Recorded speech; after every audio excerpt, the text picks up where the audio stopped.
Sean, we really enjoyed your visit to us here in Ireland and would like to thank you for everything you've done for us. All the best, the Lir team. Guys, this is fantastic. I just spent a week and a half or so in Ireland, and among the stops that I made was a couple of days in Mayo, Castle Bar with the folks from Lir Whistle. Generous hospitality are not big enough words for how well we were treated for those days up in Mayo. Had some great tunes, met some fantastic folks, and just really had a wonderful time. So can't thank you all enough.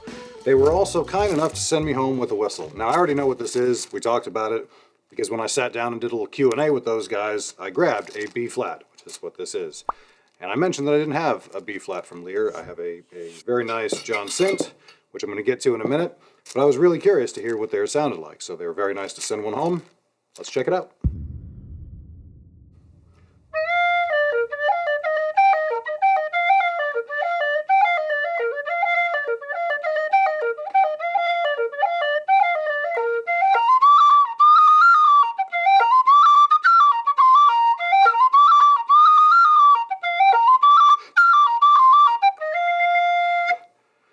B-flat whistles always have such a great mellow sound, and a lot of folks will buy a generation as their second whistle. If you're starting with a D, a lot of folks will pick up one of these as a second option because they're basically the same price, 20 bucks, and they give you some options.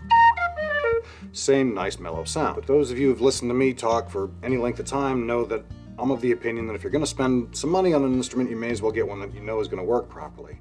So is $80 to $100, depending on what part of the world you live in, worth it for a second instrument, a secondary option, a secondary key? Then, if you really want to go all in, is $400, $500, $600 worth it for a key like a B-flat whistle?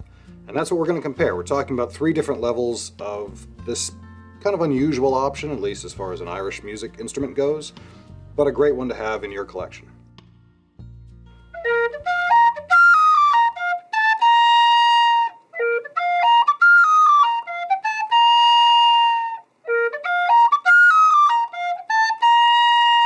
Three different whistles, and to my ear, 3 pretty different sounds. Before we dive in too far, did you have a preference? Let me know down below if there was one of those 3 on that first kind of comparison, if one of them jumped out at you more than the others. Now, first things first, I bought this B-flat recently, about maybe 2 months ago. The mouthpieces are different. Here's an older style D generation, and I don't know if you can tell the shininess of these is different, so they're using some sort of different, slightly different material anyway. They don't sound as good as I remember. There's a bit of a lore to these B-flat generations that they're always great. I wouldn't say they're always great, but I kind of remember them being a little bit better than this. The brass one, sadly, is even worse. It's just feels weak and feels like I don't have a lot of confidence in it. So I'm going to be doing most of my comparison with this because this is, I think, what most people think of with the Generation B-flat anyway, the nickel version. You still get a bit of that chiff, that you know, that kind of bite back, going between a couple of the notes there, which is pretty characteristic of these instruments. It's fun to play. It's still pleasant to play, a lot more so, I would say, than the basic D generation. It's squeaky and kind of gritty more often than not. So then what do you get when you jump up to, say, something like this, the Lir in the $80 to $100 range? Well, for one thing, it's professionally made, it's professionally tested. Tested by this guy. Brilliant whistle player by the name of Kyle, who's testing each one of these to make sure that they sound good. They're tunable, which is great, much more easily than you'd get for something like this. You get a lot more range on that if you're having to chase somebody who's slightly out of tune. But the main thing is the reliability and the intonation of the whistle itself. When you start playing an instrument like this, it's not going to take you very long to get a lot of confidence that you're going to be able to hit the notes that you're looking for because it's consistent. You don't have to gamble on whether or not some little variable on the mouthpiece on one of these is going to cause your air to break and cause you to miss a note. You know that if you miss it, it's because you missed it, and you can adjust to that. You can learn what works for this whistle. So it's just a matter of doing those basic exercises. And feeling out where that whistle's point is, and you're going to be confident that it's always going to be the same.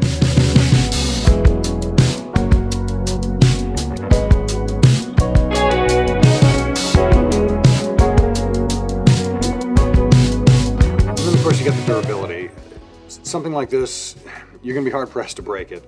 Unfortunately, I had a great old classic Generation B-flat, and the head split right here, because I've moved a fair few times, and I'm sure it was one of those and it just cracked. But now that I look at this, there's a seam on this thing already. Maybe a manufacturing thing. Anyway, point is, it cracked, and unfortunately, it's unplayable. I tried to glue it, still doesn't work. So with anything in this category and up, you definitely should not and really will not have to worry about that. They're just well made.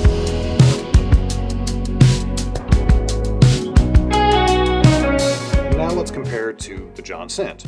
This is, as a bit of a backstory, kind of the originator for a whole series of new designs on tin whistles. Lir, Killarney, a bunch of folks have used this as a template and then modified it to fit certain needs. The thing that I like so much about Lir, and I've talked about ad nauseum, is they've solved the balance problem that I've always had with the John Sindt design.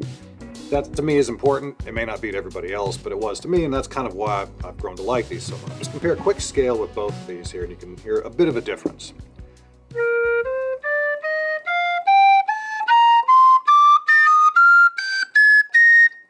Versus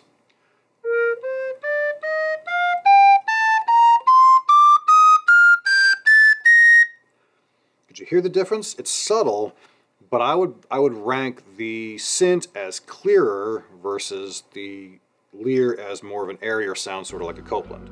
It's a bit of a different sound. I wouldn't put one ahead of the other.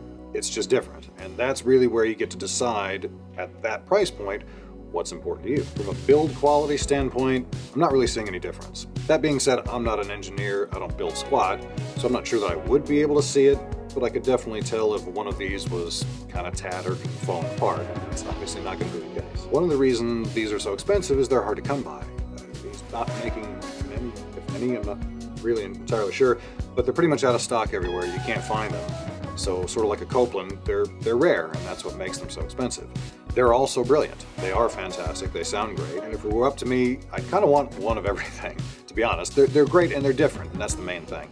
I'm very fortunate to have this. I didn't just get lucky and find this. I got very lucky and had a friend who sort of semi-permanently loaned it to me, which is why I've got it. If I were to run across these out in the wild, I would probably buy one just because it's so rare and it's interesting. Big question of whether it's worth it, whether there's a value difference here, really depends on your ear and your budget, I would say. These are both professional instruments. You're not going to go wrong either way. I think there's a significant difference when you go from a $10, $20 whistle to a $50, $80, $150 whistle of any kind, really. That's not specific to Lir by any means. I think that's true, and I've said that a lot in my channel, so I don't think that's going to come off as much of a surprise. One more blind taste test here. I'm going to rip through a tune, and I'm going to switch between these three whistles. I'm going to edit together, and close your eyes. Let me know which one sounds best, and see if you can match it up with what your ear is telling you.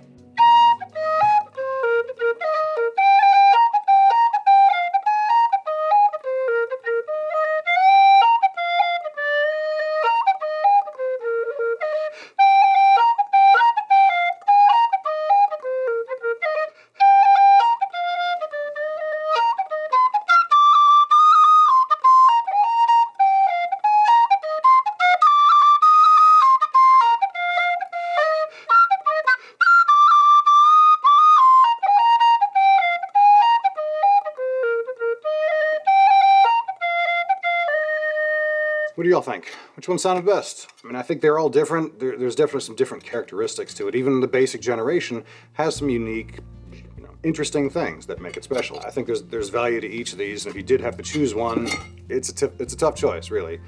I'm still of the opinion that it's always worth it to spend a bit of money on an instrument if you think you're really going to play it. And that's one of the advantages that we have as whistle players, is that our expensive whistles, in the grand scheme of things, relative to, say, fiddles or uilleann pipes, anything fancy, very much to our advantage that they're not that expensive, really, when you come down to it. So check it out. It's worth it. I'll put a link down below. I think I still have an active discount code. I'm not sure. I think it saves you like an extra 10%.